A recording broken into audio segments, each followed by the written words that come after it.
ఫాల్గుణ మాసం పౌర్ణమి రోజున వచ్చే ఈ పండుగను హోలీ, కాముని పున్నమి, డోలికోత్సవం వంటి పేర్లతో వివిధ ప్రాంతాల్లో జరుపుకుంటారు. హోలీ అనగానే దేశమంతా పండుగ వాతావరణం నెలకొంటుంది. దీపావళి తర్వాత భారతదేశంలో అత్యంత ఉత్సాహంగా జరుపుకునే పండుగల్లో హోలీ ఒకటి. ఈ పండుగకు సత్యయుగం నాటి పురాణ నేపథ్యం ఉందని హిందూ శాస్త్రాలు చెబుతున్నాయి. హోలీ అనే పదానికి అగ్ని లేదా అగ్నితో పవిత్రమైనది అనే అర్థం ఉంది. దీనిని హోలికా పూర్ణిమ అని కూడా పిలుస్తారు. రాక్షసరాజు హిరణ్యకశ్యపుడి కుమారుడు ప్రహ్లాదుడు చిన్ననాటి నుంచే శ్రీ మహావిష్ణువుపై అచంచలమైన భక్తి కలిగి ఉండేవాడు. విష్ణువుని నామస్మరణ చేయడం హిరణ్యకశ్యపుడికి ఆగ్రహం కలిగిస్తుంది.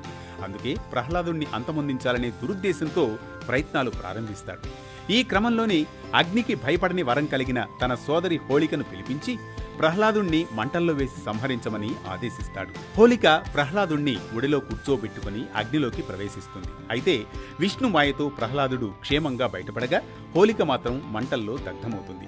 హోళిక దహనం జరిగిన ఈ రోజునే హోలీగా పిలుస్తారనే నమ్మకం ఉంది. అందుకే ఇప్పటికీ కొన్ని ప్రాంతాల్లో హోలీకి ముందు రాత్రి హోలికా దహనం నిర్వహిస్తారు.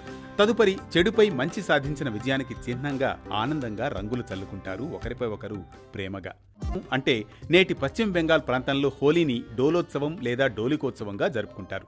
ఈ రోజున శ్రీకృష్ణుడు బృందావనంలో గోపికలతో కలిసి పువ్వులు, రంగులతో ఆనందంగా వేడుకలు నిర్వహించినట్లు విశ్వాసం. రంగులు, పుష్పాలు చల్లుకోవడం ద్వారా ప్రేమ, ఐశ్వర్యం, శుభ సౌభాగ్యాలు వికసిస్తాయని భక్తుల నమ్మకం. డోలిక అంటే ఉయ్యాల అని అర్థం. అలనాడు ద్వాపరయుగంలో బాలకృష్ణుణ్ణి ఉయ్యాలలో వేసిన రోజు ఈ ఫాల్గుణ మాస పూర్ణిమ నాడేనని పురాణ కథనం. ఈ సంప్రదాయాన్ని కొనసాగిస్తూ పశ్చిమ బెంగాల్లో హోలీ రోజున శ్రీకృష్ణుని విగ్రహాన్ని ఉయ్యాలలో ఉంచి డోలికోత్సవాన్ని ఘనంగా నిర్వహిస్తారు. అలాగే హోలీ రోజున శ్రీకృష్ణుడు రాధను ఊయలలో కూర్చోబెట్టి రంగులు పులిమినట్లు కూడా కథ ఒకటి ప్రసిద్ధి. ఈ విశ్వాసాలే హోలీకి ప్రత్యేకమైన ఆధ్యాత్మిక, సాంస్కృతిక వైభవాన్ని అందిస్తున్నాయి. ఇదే హోలీకున్న పురాణ నేపథ్యం.